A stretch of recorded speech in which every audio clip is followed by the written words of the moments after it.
What's going on, Titans? We're back with another episode of Daily Titan Podcast. In case you don't remember, I'm Kabeer Kansara, your assistant lifestyle editor, and I'm joined by my co-host, Jayden, Lovelady, the lifestyle editor. Get excited. Get excited because today we're going to be diving into issue number 12 of volume 116 of the Daily Titan student newspaper. Today we got a couple stories for you, including a recap on the CSUF budget, a couple of election updates in Fullerton, a profile on student artist Abby Sunga, an opinion on self-care and cooking, as well as a sports story on both men and women's soccer and how they're doing.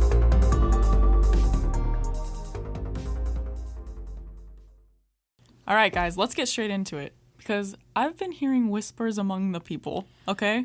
Yeah, I'm not gonna lie, I've been fearing for my job lately. Me too. And do you wonder why? I think it's because our editor-in-chief is in the room. It might be.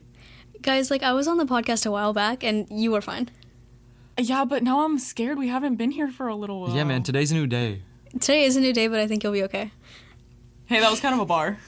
That's what I'm here for, bro.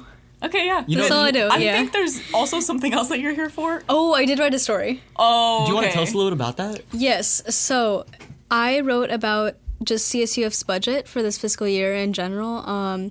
Alex Porter is the Vice President of Admin and Finance, and he's also the Chief Financial Officer at Fullerton. And he went and presented to the Academic Senate on Thursday, which the Academic Senate is basically a legislative body of made up of faculty and admin and professors who kind of talk about things that are going on within CSUF. They get presentations sometimes. They decide on legislative changes. But Porter came in and presented just on the CSUF budget. And there's kind of a lot going on there. What's the budget, what's the outlook on the budget right now? So Fullerton's in a pretty good spot when it comes to the budget. Fullerton's money comes from two different places. It comes from student tuition, and then it comes from money from the CSU. And the CSU gets their money from the state of California. And the state of California gave the CSU $75 million less this fiscal year than they were supposed to. And then those funds, or lack thereof, are kind of allocated based on the size of the university.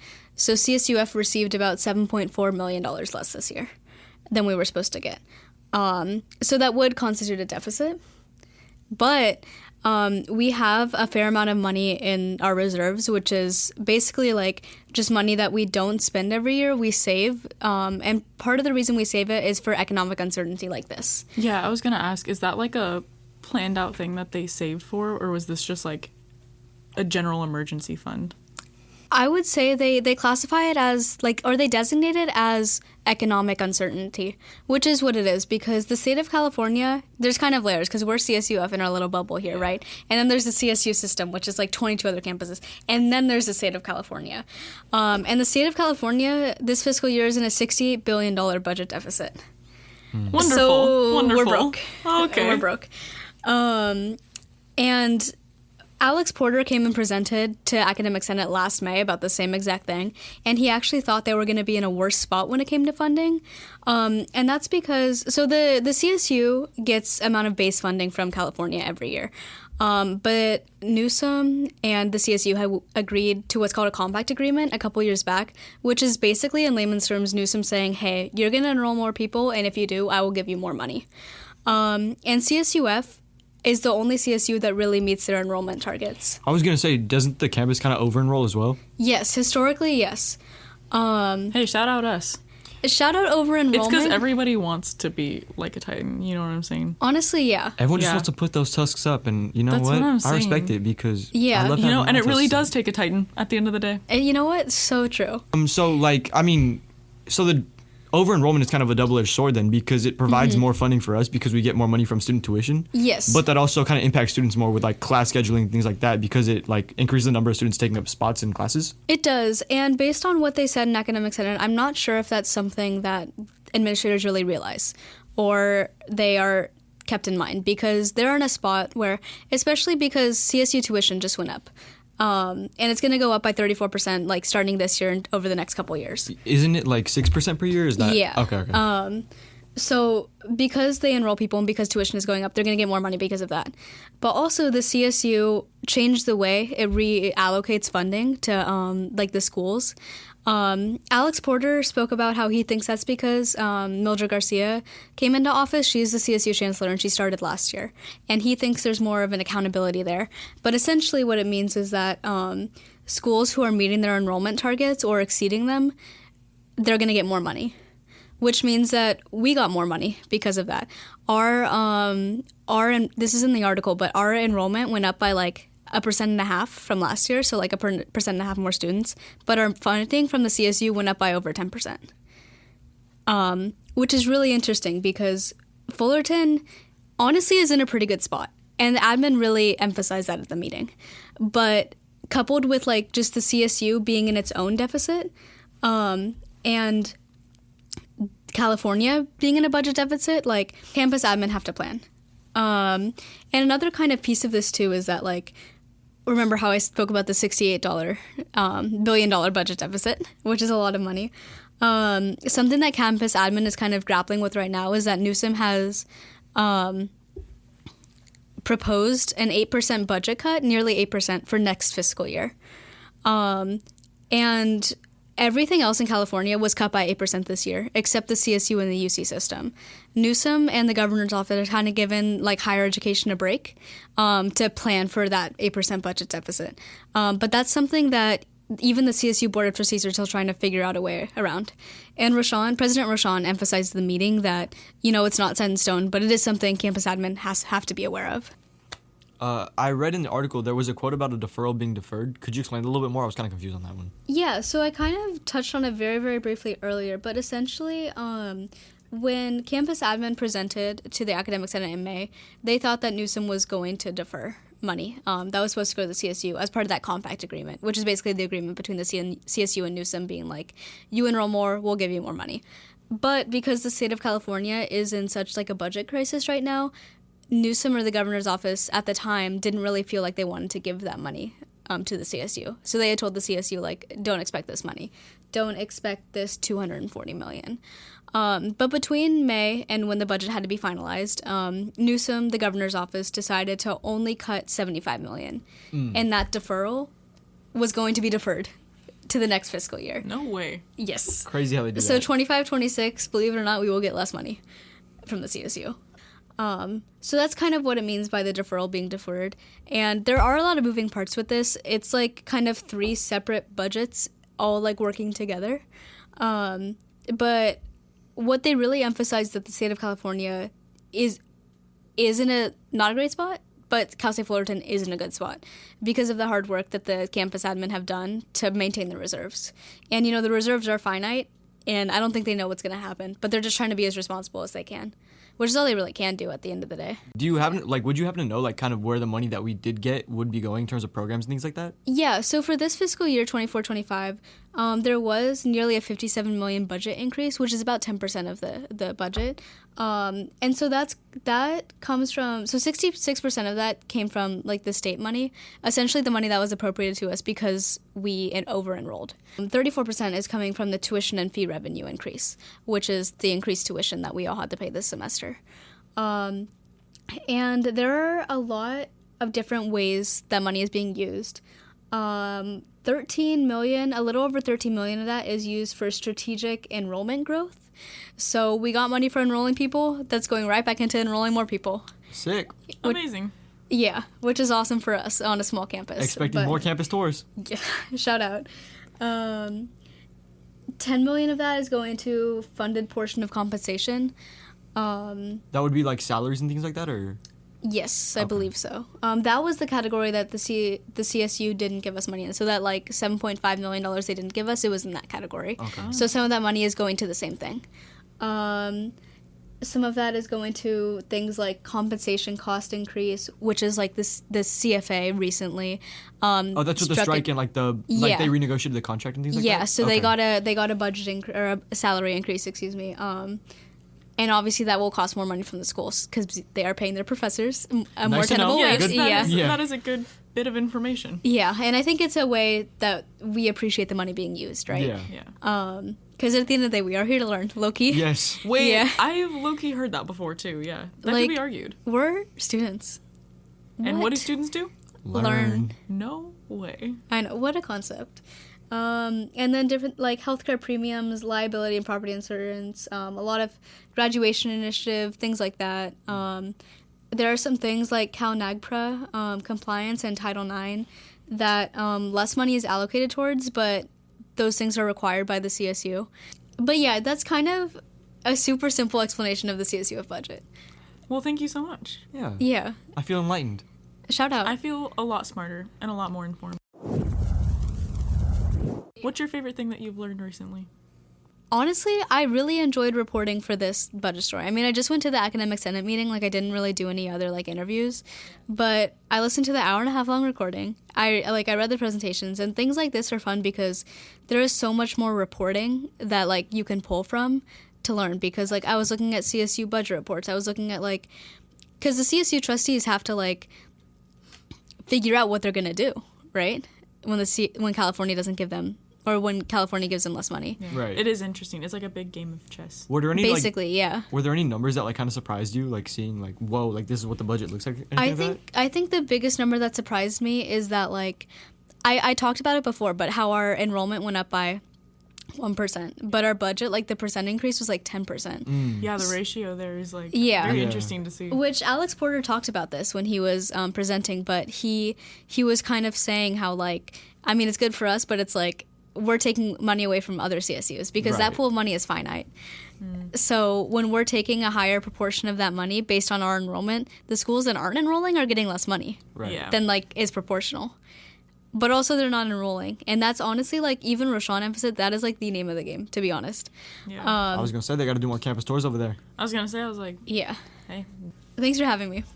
Oh, is that it for you? Oh, that's I all think you got? that's kind of all I got, Okay, yeah. I'm sorry. That really did you in. Yeah. Oh, Right. wait, before you go. Favorite word in a headline recently? Word you want to throw in a Local, headline community, artistry, diverse. Oh, thank you. Those are my favorite too. I know. Yes, thank you. You I passed it. You passed it along. Okay, you can go now. Oh, okay, thank you. so Thanks for much. having me on your podcast. Yeah, thanks for coming, Miss Editor and Queen. Goodbye. Thank you. Shout out. Hey Titans, this is Sergio Gonzalez, sports editor of the Daily Titan. We're opening applications for next semester's staff. We need editors and assistants to help edit and write stories for our news, lifestyle, opinion, sports, photo, layout, multimedia, and copy desk. If any of these interest you, head to dailytitan.com and fill out an application today. We work hard, but we also have a lot of fun in the office, so please don't hesitate to apply and join us.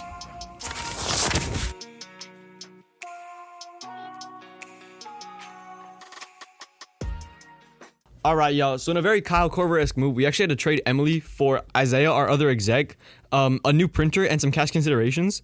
But now that Isaiah's here, we're going to have him tell us about the congressional districts. Isaiah, what's up with that? Yeah, so in California's 45th congressional district, which includes part of Orange County and a little bit of LA County, they're still counting those votes, obviously. But incumbent Republican Representative Michelle Steele, she's currently in the lead over Derek Tran, who's the Democratic challenger in that race. And it's too close to call. I believe in Orange County, Steele leads Tran by more than 10,000 votes. Right now, she's holding 52% of those votes compared to Tran, who only holds 47.94%. But that's really close in Orange County. So Isaiah, with this being such a contentious district, how do you think this is going to affect like the balance of the House? Well, this race in particular, it's obviously one of the country's like closest pivotal races for control. As it stands right now, the House of Representatives, so the GOP, like they hold 214 seats as of today of recording. The Democrats only hold 203. So you need 218 for majority, obviously, in the House of Representatives. So there's still, the Republicans still need 4 seats, and then the Democrats need obviously a lot more. So this race in particular is really important. I would say in California, if the Democrats sweep, which is not likely, and it's looking like it's favored for the Republican Party, if the Democrats sweep California, obviously they would have majority. If not, Republicans, as it stands as of recording, it's looking like it's standing for Republican control of the House. Word. What's it looking like in the other districts we have? In the other districts, so in District 46, Luke Correa, who was projected to win the race, he's the Democratic representative. He's the incumbent. He already won his race, according to the Associated Press. He won at 11:51 p.m. As on election night, defeating his opponent, David Pan, who's a Republican. He won with, as it stands right now, with 70% of the votes in, 62.5%, over David Pan's 37.5%. It was a huge margin. I doubt David Pan would have won this race regardless. But Luke Correa, obviously, since he's the incumbent, he obviously was the favorite. Do you have any like other like notes on like the races that are happening around Fullerton? Yes. So there are 3 districts obviously still up for election. So District 1, the current incumbent, Fred Jung, he's leading Matthew Truxell, who's obviously the opponent, with 71.98% of the votes as of today. And then Mayor Dunlap is also leading former council member Jan Florida with 63.4% of the vote in District 2. District 1 is not a hugely surprising race. Again, considering it's an incumbent versus Matthew Truxell.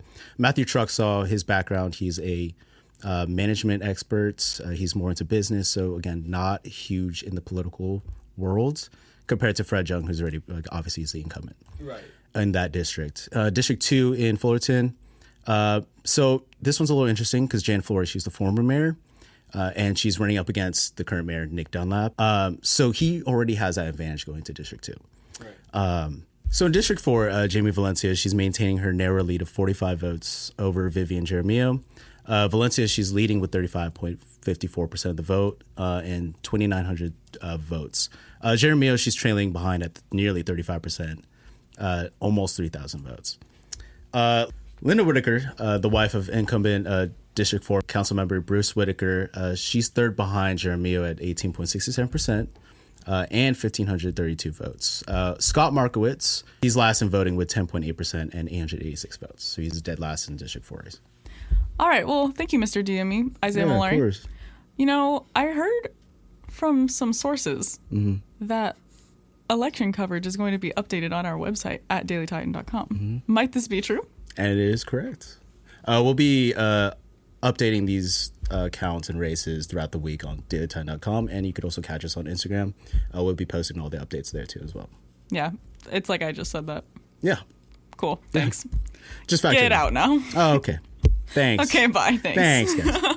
Moving on to someone a little bit more local to our campus, we actually have a lifestyle story, which is a profile on Abby Sunga, a student and singer here at Cal State Fullerton.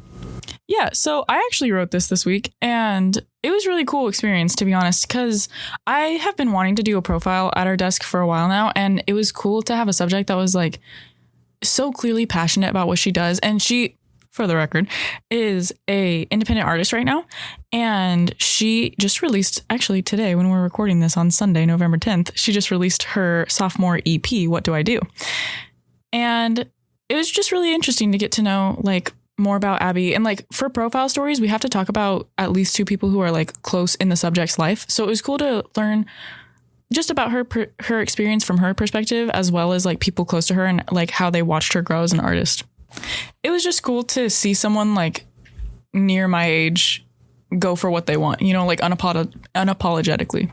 It's inspiring to see that kind of on a local level, because like you always hear stories about people that are like doing it big, but they're so far outside of your sphere. But to be kind of like in the same atmosphere as someone that's doing something that's like such a dream for them, it's inspiring, because it's like that could genuinely be you. That could be you with what your interest is. Yeah, for sure. And like it was really cool to hear her talk about her journey as an artist too, because she seems very humble about it. Like a quote that she gave me was that, you know, at her first release party, when she released her first single a few years ago, she told a crowd of like 60 people, if tonight is as far as I get in the music industry, it's enough for me.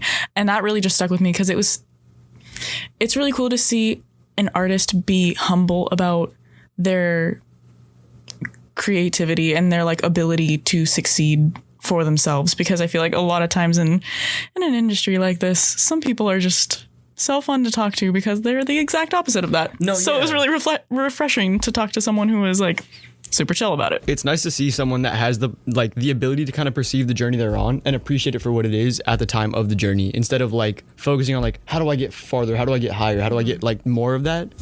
So to see someone be appreciative of like the atmosphere they're in and like the crowd they run with currently. Yeah. It's very nice and refreshing. And like, I mean, I don't actually know if I've said this on record before. I hope to work in the music industry, and I already have like a few years under my belt and like just being present in it. But like, it was refreshing to talk to a musician who does it genuinely for the love of the game, not to just get farther. Anyway, but yeah, shout out Abby. I wish her the best in her career. And if you're interested, her EP is out now everywhere. What do I do? chopping it up with a new topic about self-care and cooking. We're going to be transitioning over to our opinion desk for a story written by Catherine Habibi, which is about the importance of self-cooking and how it can better yourself. Yeah. Shout out Miss Habibi. She is, in fact, an opinion assistant. Indeed she is. But yeah, the article basically focuses on how cooking can be a form of therapy and how it's a great way to spend your time and the benefits of it, such as how it's a form of self-care and also the neurological connection between your brain and your diet. That was a really interesting part of the story, actually. Like, reading through it, her sources were really good, and they had such interesting things that I don't know, it's stuff you consider, everyone is your diet affects your everyday life, but to hear an expert speak on it genuinely affects the way that you perceive yourself and others, that is very interesting. Yeah, it's kind of like that phrase, you are what you eat. You feel the effects of the food you have. When I eat fast food, I feel greasy, I feel heavy, I feel kind of sluggish and stuff. Me personally, I feel like I kind of resonate with this article a lot because I've spent time cooking for others and cooking for myself. I worked in a couple of kitchens. And I feel like in those moments, I didn't really appreciate cooking for what it was because it was more of a chore and a task of you have to get this done, you have to do this. Whereas when I was able to kind of step into my own apartment and step into my own kitchen, I kind of had the ability to do what I want and really just treat it how I want to treat it. And that genuinely did make an impact on me because I found therapy in that. And also I don't know, I like cooking. Cooking has always been a big part of my life. So I'm glad that it kind of got platformed in this article because it's such an important thing for people to understand, not just as a skill, but as a way to take care of yourself. Yeah, especially because it's so normalized for our age group to just rush past cooking. And for sure. Not just because we have the dining hall for people who live on campus or stuff like that, but I don't know. I feel when you do cooking is an art form, I would argue. And it is definitely a form of self-expression and just enjoyment. You know what I'm saying? And I feel people always discredit it because they see it like a chore.